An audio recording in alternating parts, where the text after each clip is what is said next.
दिल्ली के पर्यावरण विभाग ने अपनी ही सरकार की खोली पोल, प्रदूषण जैसे का तैसा, लेकिन यमुना की सफाई के नाम पर फूंक दिए 6,857 करोड़ रुपए।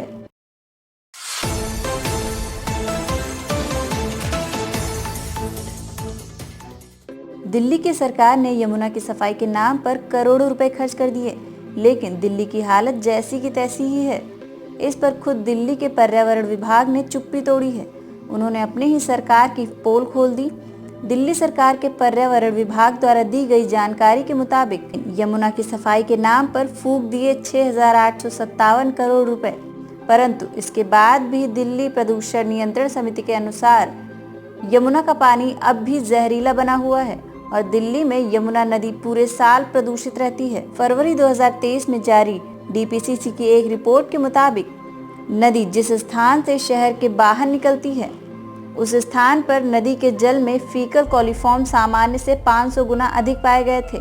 आपको बता दें कि दिल्ली के सीएम अरविंद केजरीवाल कई बार यमुना की सफाई को लेकर बड़े बड़े वादे कर चुके हैं। हाल ही में 2023-24 के लिए बजट पेश किया गया था, जिसमें केजरीवाल ने यमुना की सफाई के लिए करीब 1028 करोड़ रुपए देने का वादा किया था।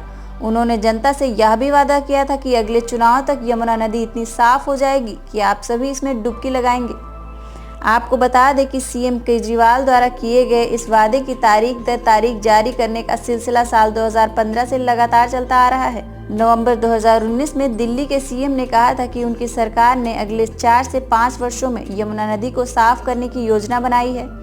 उसी साल दिसंबर में उन्होंने एक रैली को संबोधित करते हुए कहा था कि अगले विधानसभा चुनाव तक पूरे गांव को यमुना में डुबकी लगाने के लिए ले जाएंगे। जनवरी 2020 में दिल्ली असेंबली चुनाव से पहले अरविंद केजरीवाल ने कहा था कि 5 साल में यमुना पूरी तरह साफ हो जाएगी। 5 साल के बाद लोग नदी में डुबकी लगाएंगे, लेकिन इतने वादे करने के बावजूद भी यमुना नदी वैसी की वैसी ही है।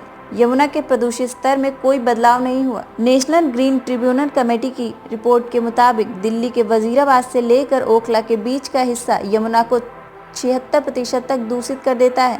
यमुना नदी की लंबाई करीब 1400 किलोमीटर है, जबकि वजीराबाद से ओखला के बीच की नदी 22 किलोमीटर क्षेत्र में ही बहती है। केंद्रीय प्रदूषण नियंत्रण बोर्ड की वर्ष 2022 की नई रिपोर्ट के मुताबिक यमुना के प्रदूषण स्तर में 4 सालों में कोई बदलाव नहीं हुआ है, वह वैसी की वैसी ही है। सीपीसीबी ने 2018 से 19 में दिल्ली में यमुना के अलग अलग स्थानों के लिए सैंपल की जांच की थी और जांच में पाया कि बायोलॉजिकल ऑक्सीजन डिमांड की मात्रा सबसे ज्यादा 83.0 मिलीग्राम प्रति लीटर थी।